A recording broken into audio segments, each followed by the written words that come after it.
ఈరోజు వీడియోలో fish fry చూద్దామా. ముందుగా తెచ్చుకున్న చేపల్ని బాగా కడుక్కోవాలి. అలా 2-3 టైమ్స్ ఇంకా పోయేంత వరకు బాగా కొంచెం వాష్ చేసుకున్న తర్వాత ఇప్పుడు ప్రక్రియ ఏంటంటే మనకి పసుపు, కారం, ఉప్పు, ధనియాల పౌడర్, జీరా పౌడర్, అలాగే కొంచెం బియ్యం పిండి, ఇంకా మైదా పిండి ఇవన్నీ వేసుకున్న తర్వాత ఇప్పుడు అల్లం వెల్లుల్లి పేస్ట్ కూడా ఒక 2 or 3 స్పూన్స్ ఎంత రిక్వైర్మెంట్ ఉంటే అది చూసుకొని వేసుకోండి. తర్వాత చిల్లీ సాస్ కూడా.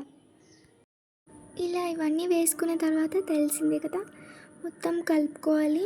బాగా ఆ ముక్కకి పట్టాలంటే మనం కలిపే విధంలోనే ఉంటుంది కాబట్టి అన్ని ముక్కలకి సమానంగా అన్నీ పట్టేటట్టు చూసుకుంటూ కలుపుకోవాలి. ఇప్పుడు మనం నిమ్మకాయ కూడా ఒక 2 ఎన్నో బాగా పిండుకొని దాన్ని కూడా మనం మిక్స్ చేసుకోవాల్సి ఉంటుంది. ఇలా చూపిస్తున్న విధంగా చేసుకొని మొత్తం కలపాలి బాగా.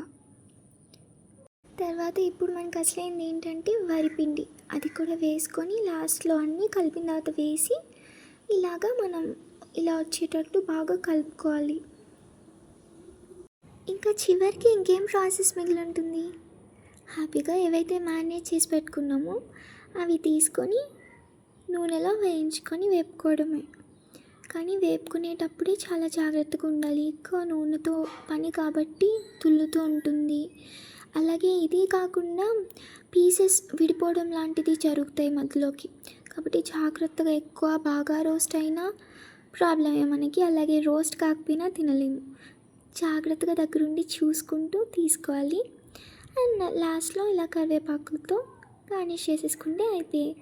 అండ్ ఆల్సో మ్యారినేషన్ మనం ఒక 15 to 30 minutes ఉంచుకోవచ్చు పక్కన పెట్టుకొని. అంతే. Thank you for watching. నచ్చినట్లయితే సబ్స్క్రైబ్ చేసుకోండి. Thank you. బాయ్.